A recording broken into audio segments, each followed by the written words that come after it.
Welcome to this edition of the Ultimate Combat Experience, episode 17 of the greatest knockouts of UCE. We just keep digging them out. Tonight's show, we got a lot of guys you may not recognize because they were kind of one-hit wonders, came in and did their thing, but we do have a few guys you might recognize. Josh Buck and Pocket Hercules going to mix it up here in just a little bit, but in your main event, Hank Weiss and Ben Fuamano, the Maniac, that's going to be a great one you want to stick around for. It's the Ultimate Combat Experience. KO Edition coming right at you.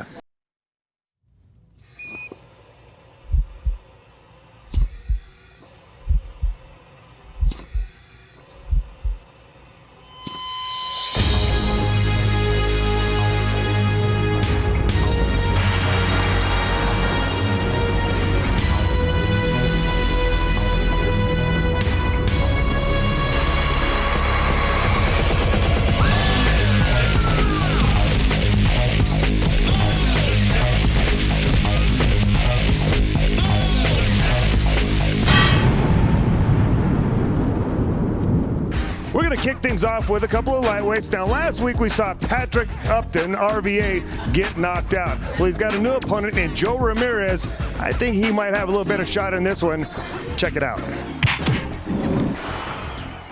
It is kind of a phenomenon what's been going on. Guys are actually moving here just because of this show, and other guys just come here, which you otherwise might not be visiting the Beehive. Yeah, well, Joe the Spartan Ramirez is one of those guys, Mike. Been out here before, had a great time in the show, had a really good win inside our cage, and looking forward to coming back and doing it again, and now he makes his return tonight. Oh, he's a good-looking kid. Goes by the nickname of the Spartan.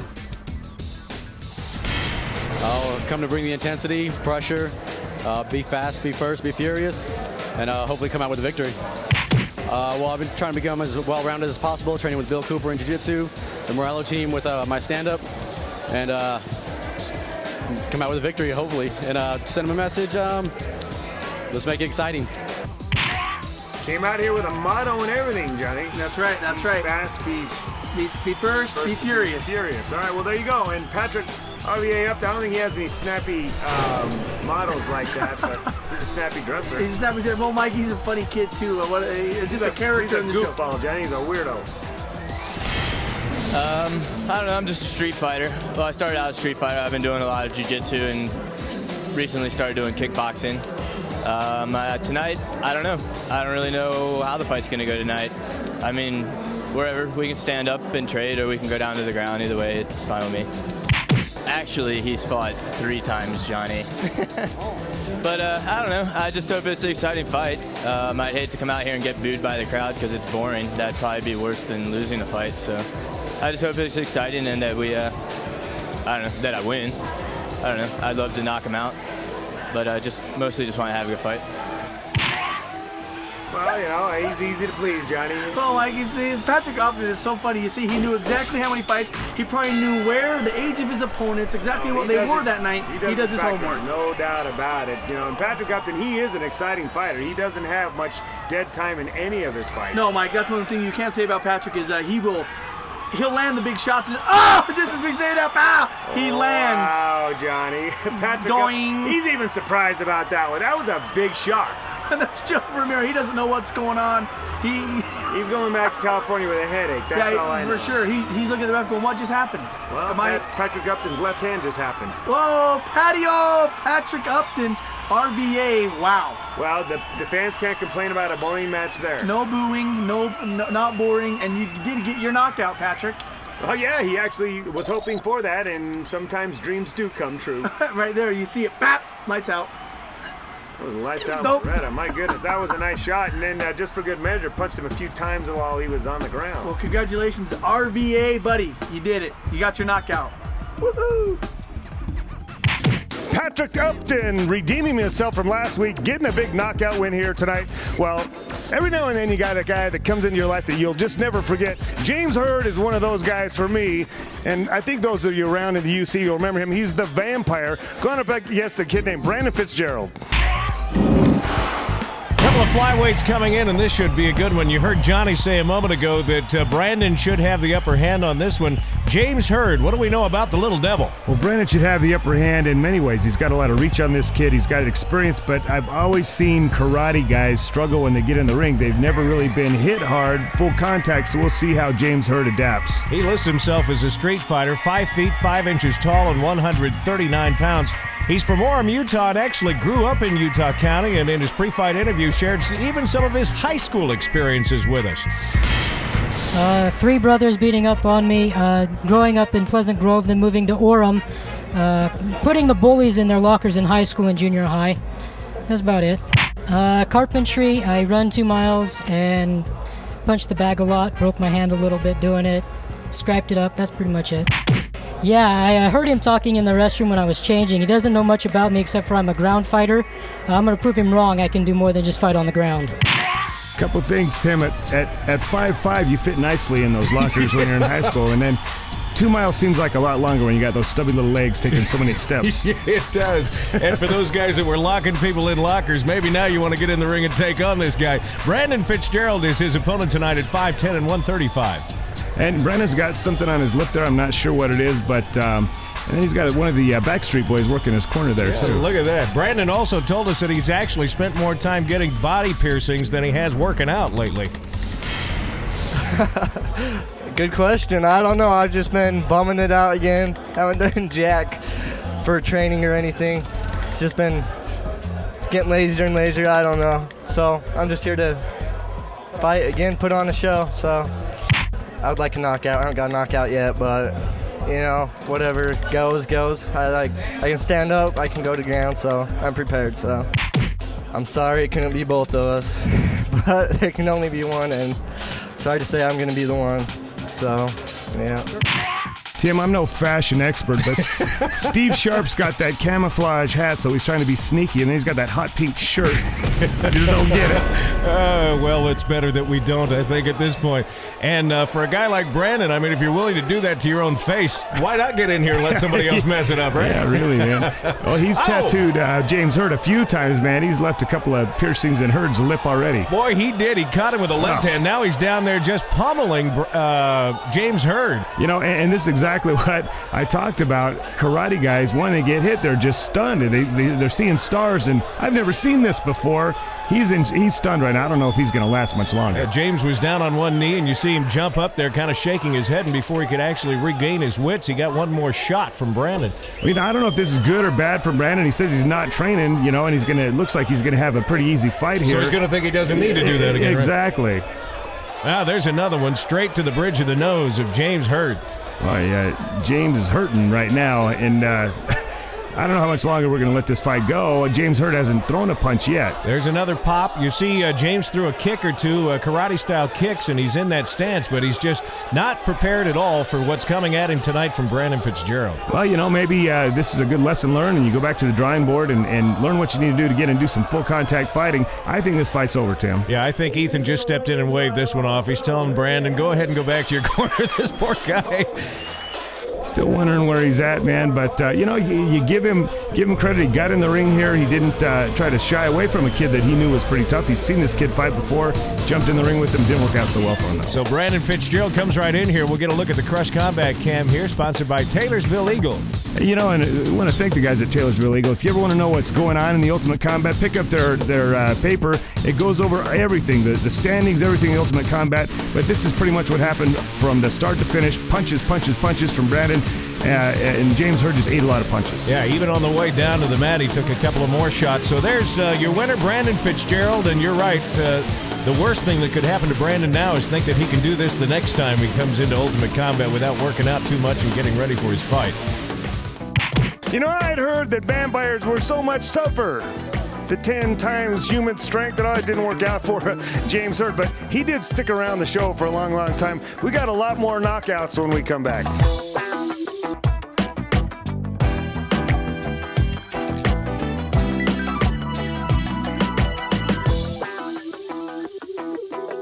Welcome back to the Ultimate Combat Experience. We're going to keep the ball rolling with the greatest knockouts right here. Nathan Best and Jorge Lopez. Not don't know if necessarily being from Brazil makes you tough, Johnny Ritchie, but I will say this. Jorge Lopez does look pretty tough, as does his opponent, Nathan the Beast Best. The Beast, Mike, Tad Lagat, those guys, they say this kid has been training his butt off, Mike, just counting down the days until he can get inside the cage and prove himself. Well, he's training over there at LA Boxing at 6'2", 205 pounds. Johnny, he is really a tough-looking kid. Well, my good friend Tad kind of introduced me to the sport and got me training, so I've been training for about 6 months and wanted to come in and see how far along I am. Done a little bit of stand-up, but mostly we've been doing ground game and jiu-jitsu. I've got a wrestling background from high school, and so if it goes to the mat, I'm pretty comfortable. If we stay on the feet, I'm probably just as comfortable, so I like to do a little bit of everything. I came to win. I've got too many people here supporting me, too much time put into the gym training for it, so I got to come home with the W. He did bring the crowd tonight, there's no doubt about it, but Jorge Lopez, Johnny, this kid, just in talking to him, he's very confident. He said every aspect of his game is top-notch. He's ready to go. Yeah, Mike said, the time spent in the gym is not there hanging out, Mike. I'm working 3, 4, 5, 6 hours a day to prepare myself so when I get in here, I'm a dominant force. Just when I was younger and I was 14, I just watched the sport. Long time coming now, I'm 18, so I can fight. So just that's it. I wrestled in high school. I practiced Muay Thai, Jiu-Jitsu, just, good fights as you're going to see. I mean, good luck to him, and I have faith in myself, and that's all that matters, and that's why I'm going to win. Both these guys making their first time into the cage here at the Ultimate Combat Experience, but looking at these two, I think these guys both very well may have a very bright future in this sport. Well, yeah, Mike, Jorge, only 18 years old, Mike, barely turning 18, and now he's being able to step inside the cage, and God, he's so composed. He wasn't shaky, he wasn't camera shy, he was just ready to rock and roll. And that's very rare at these underage cards that you see guys that have that type of composure, which tells me he has probably been, doing the training that he claims to have done. You see right here, both these guys look pretty technically sound to start with. Well, he got a little equipment problem. Yeah, right there, looks like his fingers fall off his glove, but Dave Sillystead's quick to get in there and fix it. Once again, NHB 3-minute rounds with 1 minute of rest in between each round if it goes that far. Unless you get a technical problem with your equipment, it'll give you a little rest in between the rounds. Well, but then he throws the left right there, Mike. It looked like it connected on the Beast's face, and he didn't like it too much. The Beast sure did, and he responded with the combination of his own. Find these guys that they both find themselves into a tie-up situation, both working for position. And right there, Jorge Lopez throws like a jackhammer uppercut. 3, 4, 5 of them landing straight on the chin of the Beast. Yeah, I like to see what Jorge's do, Mike. Once Nathan gets in close, he really attacks him. But, one thing that he's doing that I don't like is he's dropping his hands, Mike. His arms have been by his side every time he does exchange. Well, you see right there, though, that Nathan Best did score a takedown, but he lost it almost immediately. Jorge Lopez able to just kind of power his way back up over the top and find himself up on top, but he is in Nathan Best's guard. Well, he said he was in Brazil training with some jiu-jitsu. Now let's see what he does from here. Is he going to look to ground and pound, or is he going to look to submit Nathan Best? The pedigrees are almost the same here. Both these guys have some background and training. They didn't just come in here off the street to fight today, and so far it looks like they're pretty well evenly matched. And that's what you like to see. That's one of the fun things, Mike, because sometimes you get these matches in here and you really don't know what to expect, but these guys, you can tell this fight could very easily go all three because they are so evenly matched. And you see right here Nathan Best looking for a triangle choke, looking to climb up the body, looking for some type of submission opportunity, and Jorge Lopez obviously been in this position before and was able to posture and not allow him to do that. Well, I hear Jorge's corner, telling him, hey, get him against the cage, get him against the fence, where that would really limit his ability to climb up the body. You crowd him against that fence and you can just set up and do exactly that, throw big bombs. Well, he is doing that as well, and as you mentioned, there was no rush to get there either. He took his time getting over there, got him pressed up against the cage, and now really kind of imposing his will upon Nathan Best by hipping into him and forcing him into that corner there. Now, Mike, it's a bad spot for Nathan Best, I think, just because of the fact that Jorge does have heavy hands. You saw when they were on their feet, he was landing a lot of those shots, and now that Nathan can't really move from this bottom position, if Jorge decides to unleash, he could really do some damage here. Again, he's been very calculated, though, not wasting a whole lot of energy. He has thrown his shots in there when he can. Part of this is due to the fact that Nathan Best is really making things difficult for him. He's hipping, looking for a reversal, and so both guys are constantly having to defend as well as move themselves off offensively. Well, it's great to see the new faces of the sport, Mike. Jorge Lopez, once again, only being 18 years old, stepping in here and looking like a seasoned vet, looking like a guy that's been in this position before. And that just comes with training. Get to the gym and do this thing. Well, both these guys are looking that way, and looks like we're going to see a round 2 because we're drawing to the near the end here. Johnny, pretty well evenly matched. I'm going to have to give the slight nod to Jorge Lopez. He did get the big takedown, and he was busy on top, although he's fighting out of the guard of Nathan Best. Tough kids, both of them, Mike. I'm real excited to see what this second round brings. If it's anything like the first, we know it's going to be at least action-packed. Well, I think we'll see round 2 when we come back.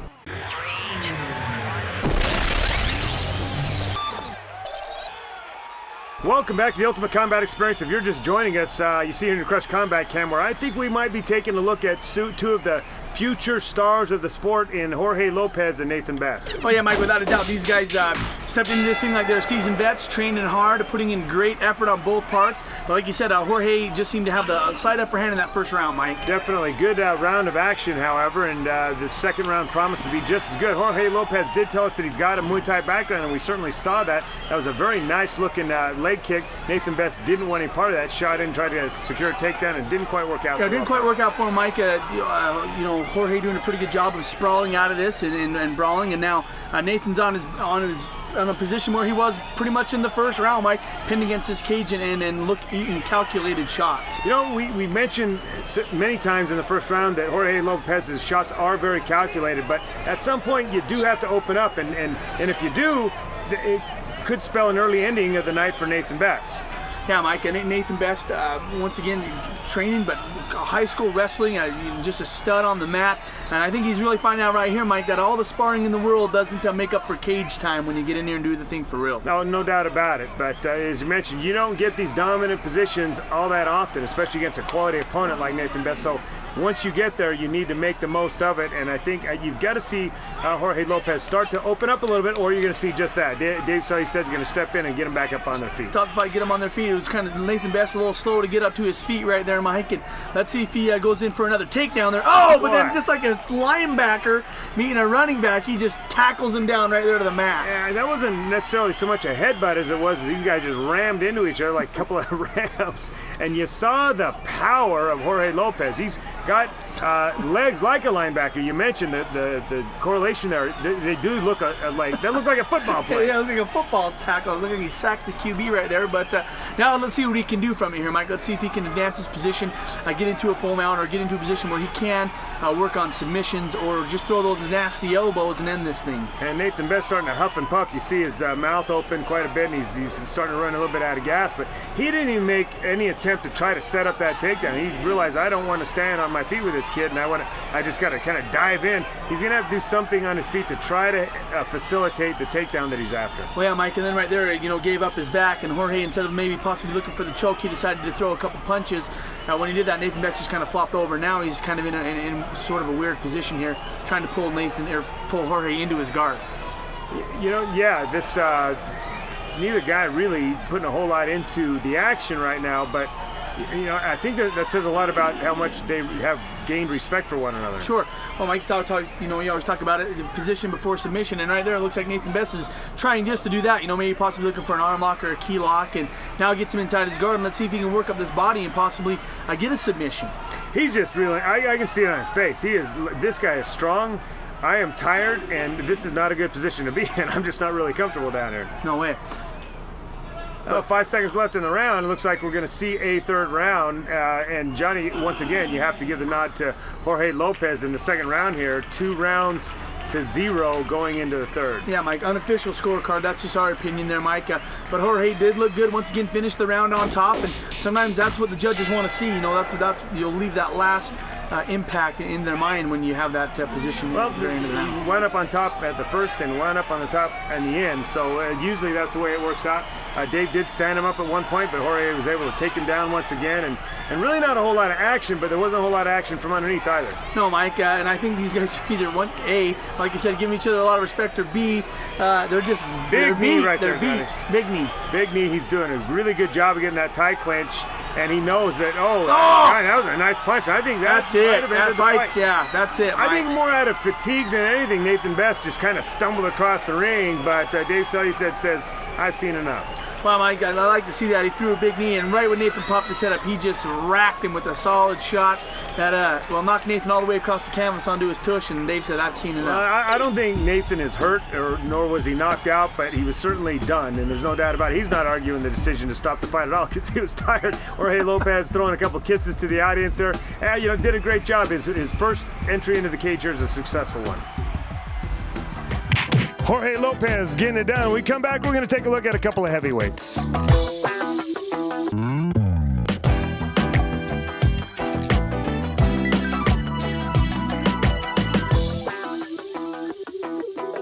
Welcome back to the Ultimate Combat Experience. We continue to look back at the greatest knockouts UCE. We got a couple of heavyweights coming in here. E. Tuiaki and Robert Savala.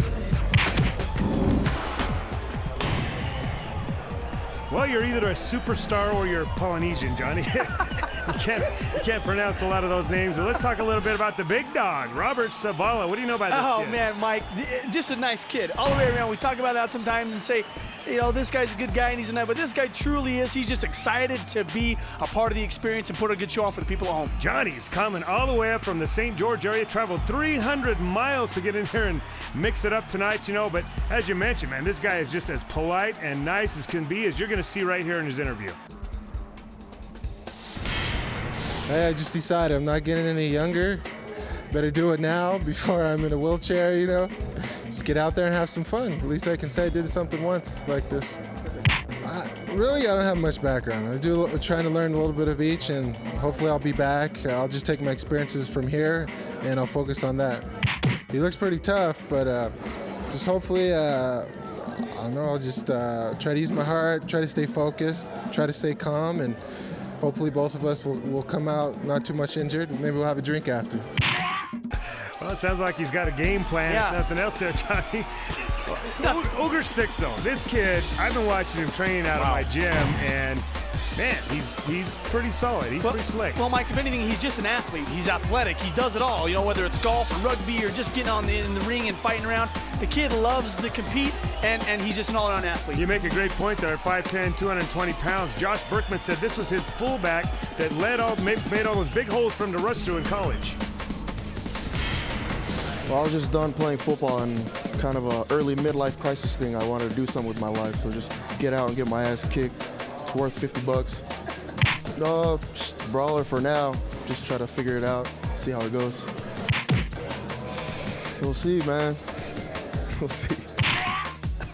Well, not such a definitive game plan for Ogre 6 there, but... Well, it seems like they both had a game plan. Savala said, I don't want to get hurt too bad, and he said, I just want my $50. Well, some the things we'll do for $50. It's kind of interesting to see here, Johnny Ritchie. This is the last time you're going to see the Ultimate Combat Experience look like it does tonight. We're in the ring tonight. We're getting a cage next week. Mike, the ring is going into retirement just like myself. It's done. It's done for. It's never coming back. All right. Well, E. Tuiaki looking to put Robert Savala into retirement here. Landed some big shots, and wow, Savala's taking some punishment there. He is taking some punishment. You can see these guys are just street fighters, Mike. They're getting in it for the first time, not having a lot of background. E. Tuiaki ducking his head and swinging for the fences. Yeah, a little bit wild here in the early goings, but it looks like E. Tuiaki's starting to settle down and get a bit of a rhythm there. And there he's going to start to work a jab here. And Savala is still kind of throwing some wild punches. I think he got caught a little bit there early on. Well, he did. You can see his ponytail, Mike. His hair's kind of all over the place because he got rattled. I think he just tripped on his ponytail a second ago. He got rattled with E. Tuiaki. He knows he's winning the fight right now, Mike. Knows he's in a good position. Just keep your hands up. You never know. A big shot can knock you out. Pretty patient work from E. Tuiaki for this being his first time in the ring here. He's very calculated, very patient, just looking for that big shot. And it's really difficult when you get a guy who's kind of unorthodox like this to get that rhythm, but it seems to me as though he's starting to get there. Well, he's getting there, and you see big uppercut right there, and he's just stepping back and teeing off. Savala taking a beating right now. Yeah, the nicest guy you've probably seen in a little while. I think he's done. Done for. Dave Sully says he's going to come in here and save the day. Day's work put in there by E. Tuiaki wiping off his brow. Well, you see right there, that Savala, man, he took a beating, Mike, and what do you do? Hey, see here in your Crush Combat Cam, it was a beating, but it wasn't the prettiest beating we've seen. I've seen, as I said, E. Tuiaki train in the gym, and he has some pretty clean hands. He didn't really show it there, but your first time in the ring, now you got the cobwebs out. and I'm sure we're going to see this kid again. Oh, the next time we'll see him will be inside the cage. All right, baby. Tuiaki doing his thing. We're going to take now a look at a couple guys that, they're not the prettiest guys you've ever seen fight. L7 squared, Andy Witt and Jason Dalton. Once again, Sugarloaf kind of being the litmus test, kind of letting you know where you stand in the weight class. If you beat him, you know you're in the upper echelon. If you don't beat him, well, how bad did you lose to him and how did you lose to him? That kind of really gives you an idea of where you belong. Oh, yeah. Jason Dalton, Hurricane Dalton, 5'10", 164 pounds, and he said, I seen that fight with Andy Witt, and I want to punch Andy Witt in the face. You know, I don't know what it is about Andy Witt that makes you want to punch him in the face. Such a nice guy. He is a nice guy. He looks like a nice guy, and he is a nice guy. But, you know, he's a durable kid. He can fight. Did I hear that he's actually going to start training? Some rumor to that effect. I'm not sure if we can confirm nor deny it. Okay, we'll see what happens next week. Right. Anyway, it looks like he's got a little bit of a height advantage. He looks like he's 6 foot tall. A couple-inch advantage over Jason Dalton. And, you know, the thing about these two guys, though, I don't think a reach advantage is going to make one bit of difference. And Dalton likes to come, and he likes to come out strong and hard and throw bombs. They both do. What's he? Man. What? Oh, my. What? That's over. It's done. Dalton didn't throw any bombs. I think he watched that Sugarloaf fight and wanted to do the same thing Sugarloaf did a week ago, but with unbelievable. Jason Dalton. That's what. This is gonna be fun to watch. Well, you know, he bang, says, you bang. punching me, you punching me. Well, yeah, you are punching me. Go ahead. I'm taking it. I'm taking it. Here comes that uppercut. Oh, that's pretty funny. Oh my gosh. Well, I hate to say it, but this is going to have to make a highlight reel. That's definitely in some highlight reel somewhere. Dumbass.com. I think you'll get to see that thing right there. Kids, drop your hands and poke your chin out. Kids, don't do this at home. That's right. Don't do this at home. Good job, Andy. Andy Witt, I promised you would get you on television, man. Much love to you out there at the Utah State Penitentiary. He's doing a little time, but I'm sure he'll be back when he gets out. Next up, Jason Del Rio and Sean O'Connell. Jason Del Rio, certainly one of the good guys in the Ultimate Combat Experience, always there ringside, always willing to help us out outside the cage, but he's inside the cage tonight. Old J-Rock. Old J-Rock, Mike stepping in here. This kid, Mike, in his past fights has looked really good. You see the time that he's spent in the gym has really done great for him. He's looking better every time. It's starting to pay off, but man, I tell you what, if I stepped inside the cage and saw this guy lined up across from him, I might change my mind. At 6'1", 220 pounds, the OC is a pretty big kid. Oh, without a doubt, Mike, tough kid, and he says I'm a wrestler. You know, I've got good takedowns. I can head throw, and I plan on getting Del Rio to the mat and just pounding him out tonight. Well, these guys, we're not even going to listen to what they have to say. We're just going to get right to the slugging, and these guys are not disappointing because right off the bat, a nice exchange, but Sean O'Connell's got to learn to keep that head up. If you don't, you're going to get kneed and maybe choked. Well, yeah, right there, Del Rio doing a pretty good job. He's got the head down in between his arm right there, almost like a guillotine, and then he's throwing knees to the body, and then, you know, also you saw right there, giving him some little punches as well. Probably shouldn't have been giving those punches. Should have hung onto that head, because now you just made the giant mad. Look at this guy. Yeah, oh, yeah, he's throwing. He talked about being a wrestler. I don't see any kind of wrestling coming out of this. I just see hammer fists. Well, he's mad, Johnny. He just got his head twisted a little bit, and now he's coming out to punch you right in yours. And boy, well, that's it. This fight is over. Yeah, that's it. J-Rock woke him up. Mike, we talked about it right there. Those little rabbit punches woke him up. Sean O'Connell, wow, just gets in there and pounds him out. Look at him. He's just chilling, too. Very impressive win, man. I can't wait to see this kid get back here and do it again. It's like a walk in the park for this guy. Wow. Sean O'Connell taking out my boy Jason Del Rio. When we come back, we're going to take a look at a couple of lightweights.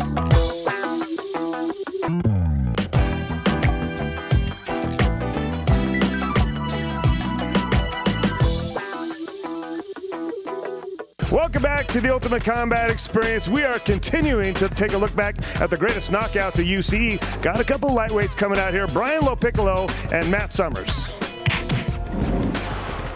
Oh, Johnny, I'm telling you, the Team Elite has been so dominant, but this Bryan Lopiccolo, maybe somewhat of a favorite in this fight, or how do you feel? I would think so, Mike. I think in the fights that he has with us in the past, whether it was kickboxing or NHB, he rose to the level of his competition, and he's beat almost every guy that he's fought. So Matt Summers being fairly new, I think he's coming this thing as an underdog. Well, Matt Summers, though, at 5'8", 170 pounds, goes by the nickname of Jailhouse. He's training with, obviously, guys that know how to win. Sure. So you're looking for good things out of him. But Bryan Lopiccolo, we just know him, as you mentioned, he's just a gritty, tough kid that'll come out and give you hell, regardless of who you are. Yeah, he will, Mike. And, you talked about that in the first, where these guys were from the same camp and they broke off, and now they're training and getting other aspects of their game worked on. And I think Bryan Lopiccolo has come a long way. I mean, his stand-up is getting better every time he fights. Both these guys are fighting as hard as they can, and your guess is as good as mine on the score. It could be 2-0 one way, it could be 2-0 the other way, it could be 1-1. Who knows? Who knows at this point? Yeah, but I do like what I see with Lopiccolo on his feet, Mike. I'd say, God, stay up with this kid, because the last couple rounds when Lopiccolo started on his feet, he landed the bigger shots. If he can stay, damage it just like that. Buckle him up. Keep Summers against the cage. Don't get your back up against the cage, because that's how he's taking you down twice. But right here, he's really pouring it on, Johnny Ritchie. Man, I like it. Punch after punch after knee. He's really got it. He's got to get turned around here. Oh, and now he's looking to choke him. And knee, doing a great job inside here. He is, Mike. Throwing combinations left, right. As soon as Summers ducked his head, he threw a knee. I mean, he's looking good. Hey, I say back up off him with Piccolo and do exactly that. I think Summers is hurt, Johnny. I think this fight's over. It's over. Wow. He's going to stop it. It's it. That's it. I think that knee just a few moments ago, I saw some blood start to drip down, and I don't think Summers really wanted to come back after that. Oh, no. And I don't know if I would either, because he ate, even though he was covered up, Mike, he ate, I would say 7 or 8 big shots and then a big knee, and that'll end the fight. That'll take you right out of your game plan, and wow. Look what a class act Lopiccolo is. The first thing he does is walk over to Jeremy Horn and say, thank you. Yeah. And, very respectful kid. What a great kid, man. I could be happier for a kid coming here, and finally somebody stops the momentum of Team Elite. Team Elite. Well, congratulations, Bryan Lopiccolo. I hope to see you in the future, my friend. Lopiccolo getting it done. All right, next up, Francisco Espinosa and Daniel Grass.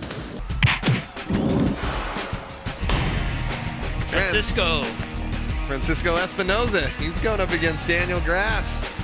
It's Draco. How do you know that's not Draco? It might be Draco. Is that Spanish for Dracula? I don't know. I'm saying. 5'5", 155 pounds, street fighter out of the UCTC. And he's going up against Elastic Man. Daniel Grass is building such a huge following. When we were at I'm Vernal, a follower. Oh, how could you not be? I mean, he is such a likable guy. He is. He's a breath of fresh air in a sport full of interesting characters. I'll just leave it at that. He's 5'11", 157 pounds, and this ought to be a great matchup. Espinosa brothers, bunch of tough brothers. Rough and tumble. Probably grew up beating the crap out of each other. Clearly that's the case, and. These guys are off. Daniel Grass sporting the tap-out shorts, and Espinosa sporting the black underwear this time around. And Daniel explodes with the combination, and Espinosa answers back. Espinosa. They clinch up. Dirty boxing going on. Clinch up and don't stop punching for a second. Whirling dervishes. Oh, these guys. Oh, a nice overhand right out of Espinosa. These guys are throwing down. Daniel Grass gets a nasty left head kick. That was awesome. Oh, man, and Espinosa just woke up. He's probably wondering where he's at right now. Wow. Daniel Grass showing that he's a threat from standing with kicks, punches. We know he's got a solid ground game. Look at how excited he is, and I have to feel a little bit of that for him. Absolutely. No one works harder than Daniel. I mean, he's in the gym. He lives at a gym. He's so unassuming, He's just the nicest guy. Great job. Way to go, Daniel, and I'm sure Espinosa's okay. Here's a replay of the kick. Beautiful left kick. Right on the temple. Boom. I didn't even see that coming. That was a great shot by Daniel Grass, and Espinosa looking like he's just fine. What a great fight. Great job. Congratulations, Daniel, and keep your head up, Francisco. It happens to the best of us. Who knew that the Grasshopper, the Elastic Man, could kick? Daniel Grass getting it done. Josh Buck and Pocket Hercules coming up next. Oh, Johnny Ritchie's a little bit excited about this one, as am I. James Cotrell and Josh Buck, you know, these guys have been on a bit of a collision course for quite some time. A lot of speculation. James Cotrell is really at the top of the game. Josh Buck hasn't been around a little while, so let's see what's been going on while Josh Buck's been gone. Yeah, he's excited to step in here against James Cotrell. He goes, look, if I'm going to get back in here, I want to fight the toughest guys, and James Cotrell is in that position right now. Training at the Ultimate Combat Training Center with all the guys there. Got some good fighters that I train with. So I work at Tim Daly Nissan, so that's just what I do every day. So just been training really hard with some tough guys, and I'm just ready to go. So. Josh Buck is going to be ready to go too, Johnny Ritchie. He really took some time off and refused to come back until he felt like he was ready to rock and roll. Well, Mike, when I first started fighting, this was the guy that was kicking butt at the time. He was the man to beat, and right now he has taken some time off, but he's back. He knows James isn't the guy to beat, and I think he's going to try his best tonight. You know, I've been working a lot. I've been trying to get my career underway, getting in and training when I can. I'm back here because it's an opportunity for another fight and have some fun. You know, it means a lot for me to fight and win the belt. Just it's competition. I love to compete. I've done it ever since I was a young kid. Winning the belt means you're at the top of the game. I work a lot. I'm a financial planner for Heritage Financial Group. We map people's futures out for financial stability and also mitigate against today's life's risks. You know, I'm just going to put my hands up, put my chin down, come out and swing and see what happens. I think I got what it takes to win. You know, Johnny, it's good to see Josh Buck back in the cage. You know, I kind of missed that kid until you see the interviews here. A lot of memories come back. Great kid, comes from a great family. You know, it's exciting to have him back in. Yeah, it is, Mike. And what's going on? What? We're talking about fights, Mike, and he is so ready to get in here and do what he has to do. Is it extra hot in here or extra? Try to beat James Cotrell. Well, you know, James Cotrell, he knows that Josh Buck is a tough kid. Whoa! James Cotrell just, wow. That's it. Fight's over. Wow. He's out. Johnny James Ritchie, is out. this fight. What the heck? Wow. Are you kidding me? This was supposed to be a great fight. That was a one-punch knockout. Now look at James, man. Oh, he's so devastated right now. He cannot believe that he just got knocked out. Wow. James Cotrell is good on his feet. He's short in stature, but his boxing is extremely good. He just left his hands wide open, and right down the pipe came a right hand from Josh Buck. And if you're going to come back, Johnny Ritchie, come back with a bang. That's the way to come back. Nice job, Josh Buck. You blink and you miss that one. Josh Buck getting it done in very fast fashion. We come back. It's time for your main event. The third time, Hank Weiss and Ben Fumano mix it up in your main event next.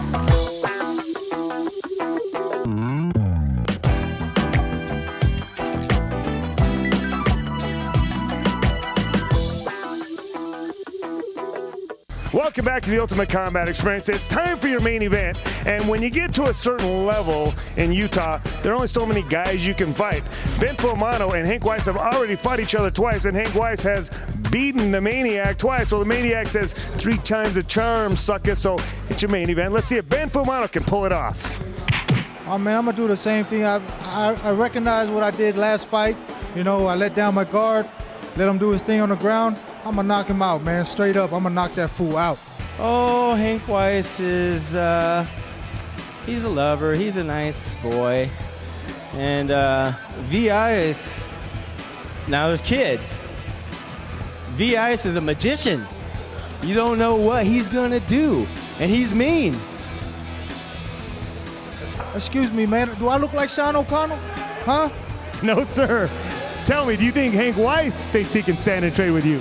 He probably thinks that coming off a knockout off of Sean O'Connell, but trust me, baby, you better save that for the next person. I'm Ben. I'm Samoan Ben. Maniac, baby. Don't forget that. I'll send it. I'll look at him. Listen, dude. When are we going to figure it out? This is the 3rd time. Okay, so I admire your courage, but I question your wisdom. Because, dude, come tomorrow and you will see. Look in Ben Fumano's eyes. Look in the Maniac's eyes. I don't care how he's doing. You're going to see in his eyes the fear of the unknown. Because he knows at any time, wham, bam, alakazam, unconscious, he's asleep. Boom. I said it. The Vice can rock you. The Vice can rock you. Unquestionably my favorite personality this show has ever seen, and perhaps any show has ever seen. Lord Weiss, Hank Weiss, V.I.S. He doesn't look like he's as tough as he is, but my goodness, he is that tough. It's impossible not to like this guy, both by his fighting style and by the way that he conducts himself in the interviews. Oh, and just his personality all around. 5'11", 205 pounds. I've never met a sweeter guy outside the cage than Hank Weiss. But you made the Maniac mad, and it's not something that I would advise. Maniac is not only very, very skilled now, but you just don't want to make him mad. Absolutely. Ben was fired up for this fight. He's 6'1", 205 pounds, training over at Absolute MMA. So absolutely, you're right. Look at these guys jawing it up. They're ready to rock and roll. And Dave Selly said trying to throw a word in edgewise. Yeah, I guess you won't need to tell these guys to get excited for their fight. Not at all. And Dave Selly said might get to tackle somebody tonight because he's famous for doing that. But these two are just going to go at it, and they're going to be hard to break up. Ben Fumano throwing a great leg kick and sweeping the legs out from underneath. Perfectly timed was that kick, and Hank Weiss landed up on his butt. Oh, but Hank Weiss doesn't mind being here at all. He's comfortable on his back. Hank throwing a little kick from down, and he's still John, man. He talks during his fight as much as he does in his interview. I haven't seen his jaws stop flapping yet. Well, it's just amazing to watch these two fight because they have such different styles. Ben's really tight and crisp. And Hank's oh, man, tight and crisp. This fight's over. Maniac lands a right hand that sent Hank Weiss into next week. And right now he's reminding people, I'm Samoan Ben. Apparently you didn't know I'm Samoan Ben. That is one of the most vicious right hooks I have ever seen. He landed a nice left leg kick to the body and followed it up with a right hand. Hank Weiss still wondering what the hell happened.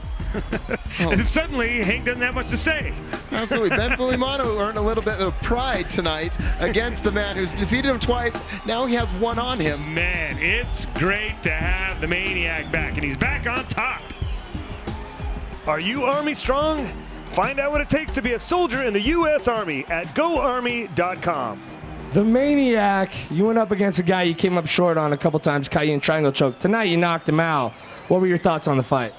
Well, my thoughts, man, the fight spoke for itself. Didn't you see him? Went to sleep, boy. Went to sleep. That was the whole game plan. No throwing punches or nothing. He's just going to sleep. Well, you caught him with a big shot. We know you're a powerful striker. But we've seen you in some grappling tournaments. Your grappling's improved a lot. Where are you heading from now and in the future? I'm just trying to stay as busy as I can inside the ring. You know, you gotta, in this game, you gotta stay busy. You always gotta stay competitive and always ready to take on all comers, you know. I love fighting Hank, man. He gave me another chance. It's the third time we fought. First two times he caught me in the triangle. Tonight, it wasn't gonna happen, baby. Third time, man, shame on you. All right, well, you won the rubber match. Sooner or later down the road, could we maybe see the fourth match? Man, I'll fight Hank every week, man. That fool will fight anybody, anytime, anywhere, man. That's why I got so much respect for him. But, you know, I'll fight anybody here right now. No, I'm just like, no, I don't know, man. It's up to Hank, and we'll see what's in the future, man. Right now, I'm just going to celebrate the win with my family. Everybody out here support me. My people from Compton, my people from work, my homies from West Valley. You know, stay busy, baby. And my uncle from California here with his lovely wife, Nora. Yeah. Hank Weiss was sure he was going to walk right through the Maniac, and I'm just telling you, Maniac's got dangerous hands. He can be dangerous with anyone at any time. But that's going to wrap it up for the show tonight, and it was great seeing all those great fights that we haven't seen. Some of these fighters we haven't seen them in quite some time, but we got a lot more. In fact, next week, we're digging them still out of the trenches there. We're going to have more knockouts.